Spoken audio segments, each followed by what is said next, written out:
स्वागत है दोस्तों आप सभी का। आज की इस वीडियो में हम बात करेंगे क्लास 11 की ज्योग्राफी का चैप्टर 7 भू आकृतियाँ तथा उनका विकास, जो कि है उनकी जो किताब है भौतिक भूगोल के मूल सिद्धांत का चैप्टर 7।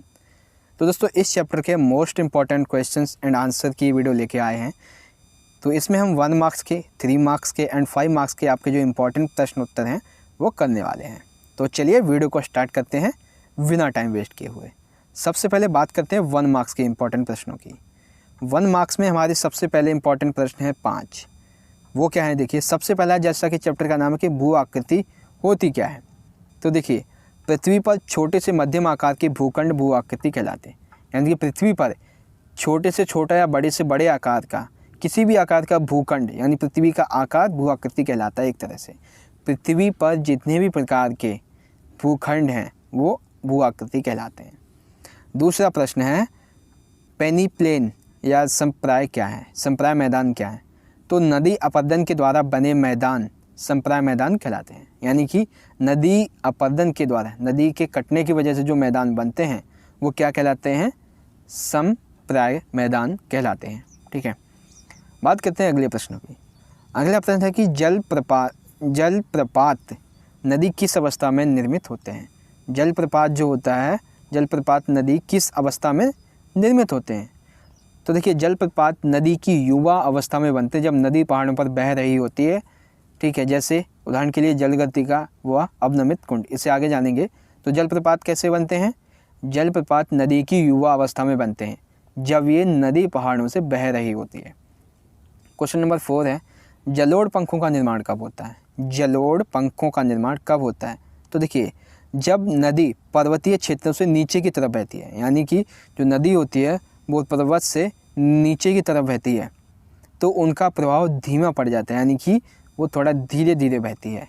ठीक है, और वे अपने साथ के कंकड़ पत्थर को तिकोने पंख के आकार में जमा कर देती है, यही जलोढ़ पंख कहलाता है। यानी कि ये जो पहाड़ की तरफ से ये जो नदियाँ बह रही होती है, ठीक है, तो ये नदियाँ अपने आसपास, मतलब कि अपने से जब ये बह रही होती है तो आसपास बड़े बड़े पत्थर वगैरह आ जाते हैं, तो वहाँ पे इनका जो अवसाद होता है, कंकड़ पत्थर जो होता है वो उन्हें जमा कर देती है। तो जिस स्थान पे ये जमा होते हैं उन्हीं को कहा जाता है जलोढ़ पंख। ठीक है, तो आई होप 1 मार्क्स के 4 प्रश्न जो थे वो आपको समझ में आए होंगे। बात करते हैं 3 मार्क्स के प्रश्नों की। तो 3 मार्क्स के प्रश्नों में सबसे पहला हमारा प्रश्न है जलप्रपात एवं क्षिप्रिकाओं का निर्माण किस प्रक्रिया के द्वारा होता है। जलप्रपात का निर्माण एवं क्षिप्रिकाओं का निर्माण कैसे होता है। तो जलप्रपात का तो अभी आपको पता ही चल गया, फिर भी एक बार जान लेते हैं। देखिए नदी का जल जब किसी कठोर चट्टान से गुजरता है जिसे वह काट नहीं पाती है और आगे मुलायम चट्टान आ जाती है जिसे वह आसानी से काट लेती है, तो धीरे धीरे नदी के तल में अंतर आ जाता है और वह ऊपर से नीचे प्रपात के रूप में गिरने लगती है। यानी कि देखिए नदी का जल जब पहाड़ों से नीचे की तरफ आ रहा होता है तो बीच में कहीं रास्ते में कोई बड़ी सी चट्टान आ जाती है, बड़ा सा पत्थर आ जाता है जिसे वो काट नहीं पाती है। ठीक है, तो वहाँ पे ये जो अवसाद होता है वो जमा हो जाता है और आगे जाके जो मुलायम चट्टानें आती हैं जिससे वह आसानी से काट लेती है, तो धीरे धीरे क्या होता है, नदी का जो नदी की जो गहराई होती है उसमें अंतर आ जाता है और वह ऊपर से नीचे की ओर बहने लगती है, तो इससे जलप्रपात का निर्माण होता है। फिर आता है क्षिप्रिका। तो नदी तल पर जब कठोर एवं नरम चट्टानें क्रम से आ जाती हैं, यानी कि थोड़े थोड़े क्रम के बाद आती रहती हैं, तो नदी उस पर सीढ़ी जैसी आकृति बनाते हुए बहने लगती है। इस प्रक्रिया में छोटे छोटे कई प्रपात बन जाते हैं जिन्हें क्षिप्रिका कहते हैं। यानी कि क्षिप्रिका क्या है, जल एक ही नदी के द्वारा कई जलप्रपातों का समूह क्षिप्रिका कहलाता है। ठीक है, तो जलप्रपात और क्षिप्रिकाओं का निर्माण कैसे होता है, आई होप आपको समझ में आया होगा। बात करते हैं अगले प्रश्न की। अगला 2 मार्क्स का हमारा प्रश्न है गॉज और कैनियन में अंतर क्या होता है। गॉज और कैनियन में क्या अंतर होता है, ये प्रश्न दोस्तों पूछा जाता है 3 नंबर में। देखिए गॉज एक गहरी संकरी घाटी होती है। गॉज क्या है, एक बहुत गहरी संकरी घाटी होती है जिसके दोनों किनारे तेज ढाल वाले होते हैं। यानी कि मान लीजिए ये गॉज है, ठीक है, तो उसके क्या है, ये एरिया अभी के लिए ये एरिया नहीं होता है क्योंकि यहाँ से तो क्या होता है, वो आ ही रहा होता है पानी। ठीक है, तो इसमें क्या है कि ये जो एरिया है वो क्या है, दोनों जो साइडें हैं वो बहुत ही मतलब सीधी हैं, इसकी वजह से इसका जो ढाल है वो बहुत तेज़ है, पानी इसमें आता है, बहुत तेज़ी से आता है। जबकि कैनियर के किनारे भी खड़ी ढाल वाले होते हैं, मतलब कैनियन की जो कैनियन होता है उसके किनारे भी इसी की तरह होते हैं, लेकिन वो गॉर्ज की तरह कम गहरे होते हैं। ठीक है, गॉर्ज की चौड़ाई इसके तल व ऊपरी भाग में करीब एक बराबर होती है। गॉर्ज जो होता है इसकी चौड़ाई एक आयत की तरह होती है लगभग। ठीक है, जबकि कैनियन का ऊपरी भाग तल की तुलना में अधिक चौड़ा होता है, मतलब कि ये कुछ इस तरह से होता है। ठीक है, ये इसकी गहराई होगी और यहाँ से ये पानी आ रहा है। ठीक है, कैनियन का निर्माण अक्सर अपसारी चट्टानों के क्षैतिज स्तर में पाए जाने से होता है, जबकि गॉर्ज कठोर चट्टानों से बनता है। ठीक है, तो गॉर्ज और कैनियन में मुख्य अंतर क्या है, आई होप आपको समझ में आया होगा। तो 3 मार्क्स के हमारा पहला प्रश्न कंप्लीट हो गया, दूसरा हो गया। फिर आता है तीसरा प्रश्न कि अवनमित कुंड किसे कहते हैं। क्या है प्रश्न, अवनमित कुंड किसे कहते हैं। ठीक है, तो देखिए प्रश्न का आंसर क्या है। जलप्रपात के तल में एक गहरे तथा जल गतिका का निर्माण होता है। जलप्रपात का जो तल होता है उसमें एक बहुत गहरे और एक जल गतिका का निर्माण होता है, जो तल के ऊंचाई से गिरने एवं उसमें शिलाखंडों के वृत्ताकार घूमने से निर्मित होता है। यानी कि जो जलप्रपात होता है उसके अंदर जब जल अधिक, मतलब उसमें जल की मात्रा अधिक हो जाती है तो उसमें पत्थर वगैरह गिरने लगते हैं, शिलाखंड गिरने लगते हैं, घूमने लगते हैं।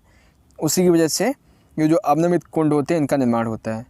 जलप्रपातों के तल में ऐसे विस्तृत तथा गहरे कुंडों को अवनमित कुंड कहते हैं। ये कुंड घाटियों को गहरा करने में मददगार होते हैं, यानी कि घाटियों को और गहरा बना देते हैं। ठीक है, तो ये होते हैं अवनमित कुंड जो कि जलप्रपात के अंदर बनते हैं। फिर बात करते हैं क्वेश्चन नंबर 4 की। क्वेश्चन नंबर 4 है, नदी वेदिकाओं की उपस्थिति के क्या कारण है, नदी विसर्प के निर्मित होने के क्या कारण है। तो सबसे पहले देखिए नदी वेदिकाओं की उत्पत्ति के क्या कारण है। सबसे पहला, जल प्रवाह का कम होना, यानी कि जो नदियाँ होती हैं उनमें जल का प्रवाह कम होता है। जलवायु परिवर्तन की वजह से जलीय क्षेत्रों में परिवर्तन हो जाता है, यानी जलवायु का जब परिवर्तन होता है तो जलीय क्षेत्रों में कहीं कहीं नदियाँ सूख जाती हैं, कहीं वर्षा होती है तो नदियाँ भर जाती हैं। तो इसी वजह से जलवायु परिवर्तन की वजह से जलीय क्षेत्र में परिवर्तन होता है तो नदी वेदिकाओं का निर्माण होता है। विवर्तनिक कारणों से भू उत्थान होता है।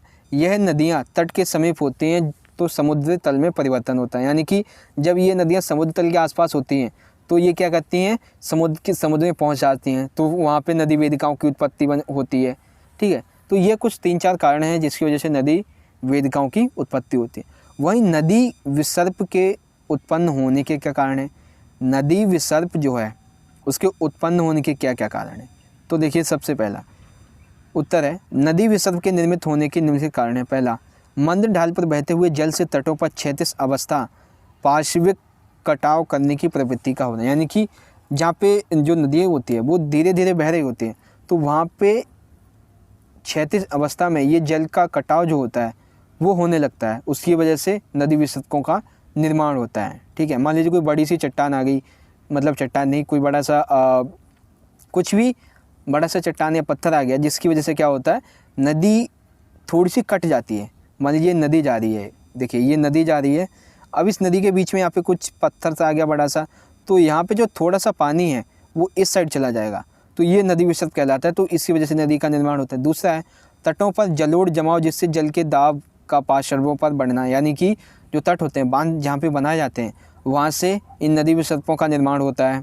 ठीक है, प्रवाहित जल का कोरियोलिस बल के असर में विक्षेपण, यानी कि जो हमारा जो पृथ्वी का कोरियोलिस बल होता है उसकी वजह से नदी विसर्पों का निर्माण होता है। ठीक है, तो नदी वेदिकाओं की उत्पत्ति के क्या कारण थे और नदी विसर्पों के निर्मित होने के क्या कारण थे। आई होप आपको समझ में आए होंगे। अगर नहीं आए हैं अगर आपकी समझ में, तो आप एक दोबारा से वीडियोज़ को रिप्ले कर लीजिएगा। ठीक है, तो 3-3 मार्क्स के ये थे हमारे 4 मोस्ट इम्पॉर्टेंट प्रश्न जिनका आंसर आपने जाना। अब दोस्तों बात करते हैं 5-5 मार्क्स के हमारे जो इम्पोर्टेंट प्रश्न हैं उनकी। तो 5 मार्क्स के इम्पॉर्टेंट प्रश्न में सबसे पहला हमारा प्रश्न है, देखिए हिमनद क्या होता है। क्या प्रश्न है हमारा, हिमनद क्या होता है और हिमनद के द्वारा निर्मित अपरदित स्थल रूपों का वर्णन कीजिए। तो सबसे पहले जानते हैं कि हिमनद के बारे में, यानी कि हिमनद होता क्या है। तो हिमनद पृथ्वी की मोटी परत के रूप में हिम प्रवाह अर्थात पर्वतीय ढालों से घाटियों की ओर रैखिक प्रवाह के रूप में बहने वाली हिम सहित को कहा जाता है। यानी कि हिमनद क्या होता है, जो हमारी जो पृथ्वी है उसमें मोटी परत के रूप में हिम यानी कि बर्फ, उसका प्रवाह पर्वतीय ढालों से घाटियों की तरफ होता है, इसे कहा जाता है हिम संहति। अब हिमनद की विशेषताएं, प्रवाहित जल की अपेक्षा हिमनद का पहाड़ से नीचे की तरफ जो गति होती है वो बहुत मंद होती है। हिमनद प्रतिदिन कुछ सेंटीमीटर से कुछ मीटर तक ही प्रवाहित हो सकते हैं। ठीक है, हिमनद मुख्यतः गुरुत्व बल के कारण गतिमान होते हैं। किसकी वजह से? मुख्यतः गुरुत्व बल के कारण ही गतिमान होते हैं। ठीक है, हिमनद अपने साथ साथ अवसाद को लेकर धीरे धीरे खिसकती है, यानी जो बर्फ़ होती है वो अपने साथ साथ अवसाद को लेकर धीरे धीरे खिसकती है। ये अवसादी एवं पार्श्वों में अपरदन करते हैं। इससे अपरदित स्थलरूप इस प्रकार से, यानी हिमानी से अपरदित जो स्थलरूप होते हैं उनके प्रकार देखिए। सबसे पहला है सर्क। हिमानी के ऊपरी भाग में तल पर अपरदन होता है, जिससे बड़े किनारे वाले गर्त बन जाते हैं, जिन्हें सर्क कहा जाता है। यानी कि जहाँ से ये हिमनद जो हिम होता है वो निकलता है, वहाँ के ऊपरी भाग में, मतलब जहाँ से ये हिम निकलता है वहाँ के आसपास में ये बहुत मतलब ये जो किनारे होते हैं बड़े बड़े से ये बन जाते हैं। वहाँ पे जहाँ से ये हिम निकलता है तो उस किनारे वाले गर्त के क्षेत्र को कहा जाता है सर्क। फिर है टॉन झील। सर्क में हिमनद के पिघलने से जल भर जाता है। सर्क जो होता है जिसमें हिमनद के पिघलने से जल भर जाता है, जिसे टॉन झील कहा जाता है।